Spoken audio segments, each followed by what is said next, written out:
रंगनगर गांव में एक शंभू अपनी पत्नी रज्जू के साथ रहा करता था। दोनों में जितना प्यार था उतनी ही लड़ाइयां भी थी। एक रोज रज्जू नदी से पानी लेकर लौटती है तो शंभू उस पर गुस्सा करता है। बड़ी जल्दी आ गई पानी भरकर, मुझे तो लगा अभी 1-2 घंटे और लगेंगे तुम्हें आने में। ऐसे ताने मत दो, गांव के कुएं पर पानी भरने के लिए बहुत भीड़ जमा है। कितनी देर के बाद तो मेरा नंबर आया, तब जाकर मुझे पानी भरने को मिला और फिर चलकर आने में भी तो समय लगता है ना जी।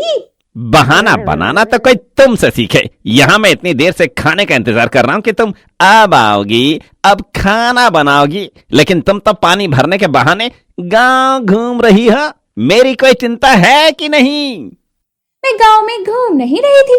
अरे एक तो इतना भारी मटका इतनी दूर से लेकर आ रही हूँ, उसके बाद भी मुझे सुना रहे हो। क्या चाहते हो कि मैं हमेशा घर पर बैठी रहूं, बाहर पानी लेने भी ना जाऊं क्या? मैंने तो ऐसा नहीं कहा। और अब मुझसे बहस मत करो, जाकर खाना बनाओ, मुझे बहुत भूख लगी है। शंभू की पत्नी रज्जू बिना कुछ कहे गुस्से में घर के अंदर जाकर खाना बनाने लगती है। कुछ देर बाद खाना बनकर तैयार हो जाता है। तभी उनके घर शंभू का दोस्त आता है। अच्छा किया जो तू यहाँ आ गया। अब आया ही है तो खाना खाकर जा। तेरी भाभी ने अभी अभी गरम गरम खाना बनाया है। अरे सुनती हो, गर्मा गरम खाना परोसो जल्दी, मेरा दोस्त आया है। अरे इनके दोस्त को भी अभी ही आना था क्या? मैंने सोचा था हम दोनों पति पत्नी साथ में बैठकर खाना खाएंगे। अब ये आ गया, इसे भी खाना देना पड़ेगा। क्या कर सकते हैं, मेहमान का स्वागत तो करना ही पड़ेगा। रज्जू दोनों के लिए खाना लगा देती है। इसके बाद शंभू और उसका दोस्त बातें करते हुए खाना खाते हैं। कुछ देर बाद रज्जू शंभू के दोस्त की पत्नी को नई साड़ी पहने हुए देखती है। अरे वाह, तुम्हारी साड़ी तो बहुत सुंदर है। कहाँ से ली तुमने? मुझे भी तो बताओ। ये साड़ी तो हाट बाजार से लेकर आई हूँ मैं। मेरे पति ने मेरे लिए ली है। बहुत सुंदर और महंगी साड़ी है ये, तभी तो इसे पहनकर आज मैं इतना खुश लग रही हूँ। अब इसे पहनकर शहर घूमने जाऊंगी।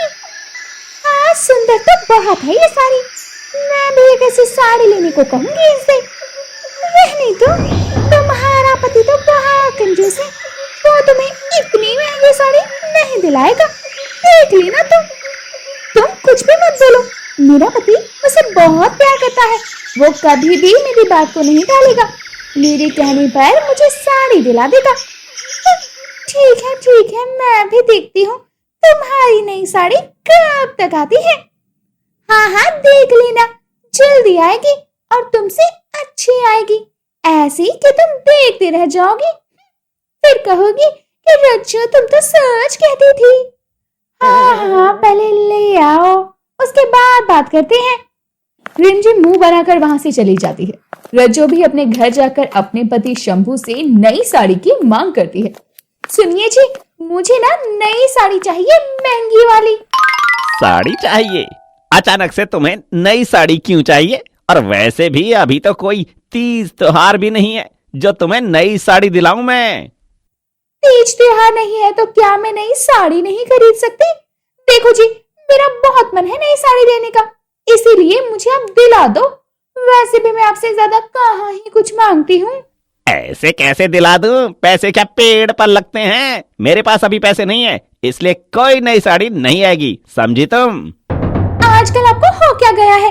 आप तो मेरी एक बात नहीं सुनते, जो भी बोलूं उसके लिए मना करने लगते हो। आप मुझसे प्यार नहीं करते अब। ये कैसी फालतू बात कर रही हो तुम, और कुछ भी बोलती हो। देखो, मुझे गुस्सा मत दिलाओ ये सब बातें बोलकर। गुस्सा तो मुझे आ रहा है। मेरी किसी भी बात का आपके लिए कोई भी मतलब नहीं है। मुझे नहीं रहना आपके साथ, मैं जा रही हूँ ये घर छोड़कर, बस बहुत हुआ। हाँ, जाओ, जाना है तो। वैसे भी कहाँ ही जाओगी, लौट कर वापस यहीं आना है तुम्हें। जाओ, मैं नहीं रोकने वाला तुम्हें। शंभू की ऐसी बात सुनकर रज्जू वहाँ से गुस्से में निकल जाती है। जब वो रास्ते में बड़बड़ाते हुए जा रही थी तो एक पेड़ के पीछे छाया हुई लोमड़ी चंपू उसकी सारी बातें सुन लेती है और अचानक ही उसके सामने आ जाती है। कौन हो तुम? इस तरह से मेरे रास्ते में क्यों आई? हट जाओ, निकलना है मुझे यहाँ से। तू तो बड़ी सुंदर है, अब मैं तेरा रूप लूंगी और तेरी तरह सुंदर हो जाऊंगी। मेरा रूप लोगी? कुछ भी मत बोलो, निकलो यहाँ से। मेरा रूप कैसे ले सकती हो तुम? मैं कहती हूँ हट जाओ यहाँ से। नहीं नहीं, तू मेरा शिकार है, भला मैं तुझे कैसे जाने दूं? रज्जू वहां से निकलने की कोशिश करती है, लेकिन चंपू उसकी पूंछ पकड़कर उसे घसीटते हुए एक गुफा में ले जाती है। छोड़ो मुझे, कौन हो तुम? छोड़ो, बचाओ, कोई तो मुझे बचाओ। तेरी आवाज कोई नहीं सुनेगा, कोई भी नहीं। तुझे बचाने के लिए कोई नहीं आएगा, इसीलिए फालतू में तड़पने का कोई मतलब नहीं है। छोड़ दो मुझे, मैं कहती हूँ छोड़ दो, कोई तो मुझे बचा लो। पता नहीं गुस्से में कहाँ चली गई है रज्जो। इतनी देर हो गई, अब तक तो वापस लौट कर नहीं आई।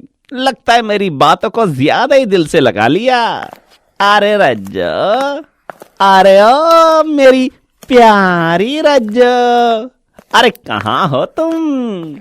शंभू रज्जो को ढूंढते हुए आगे बढ़ता है तो उसे रज्जो का रूप लिए चंपू दिखाई देती है।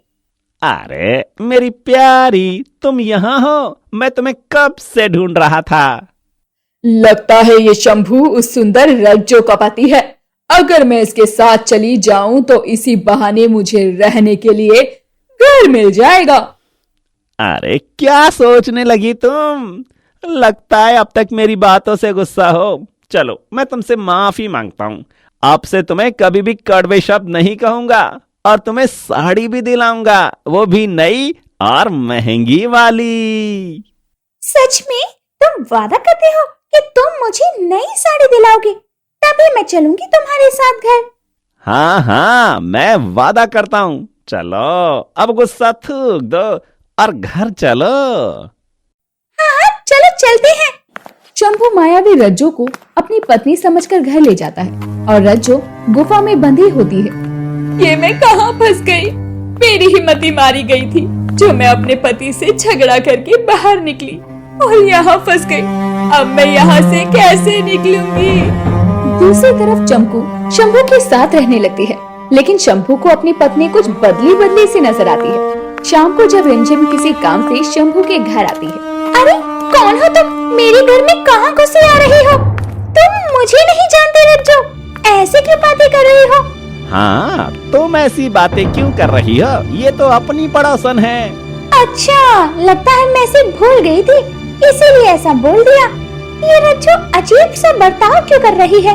कोई बात तो जरूर है।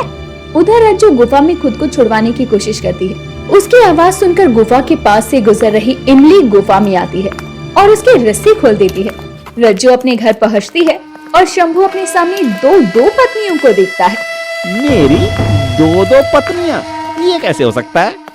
ये तो मुझे भी समझ नहीं आ रहा कि आखिर शंभू की दो पत्नी कैसे हो सकती है और ये दोनों एक जैसे ही दिख रही हैं। अजी मैं हूँ आपकी रज्जो, ये नहीं, ये मेरा रूप लेकर आई है। नहीं नहीं, मैं हूँ असली रज्जो, ये झूठ बोल रही है। दोनों रज्जो आपस में लड़ने लगती हैं। लड़ते हुए दोनों शीशे के सामने आ जाती हैं, तो शीशे में शंभू और रिमझिम को चंपू का असली रूप दिख जाता है। दूर हो जा, मेरी पत्नी से मुझे पता चल गया है कि तू नकली है। हाँ जी, इसने मुझे गुफा में कैद कर दिया था। ये मायावी है, रूप बदलती है। फिर तो इसे छोड़ना नहीं चाहिए, ये बहुत बुरी है। हाँ, मैं इसे नहीं छोड़ूंगा।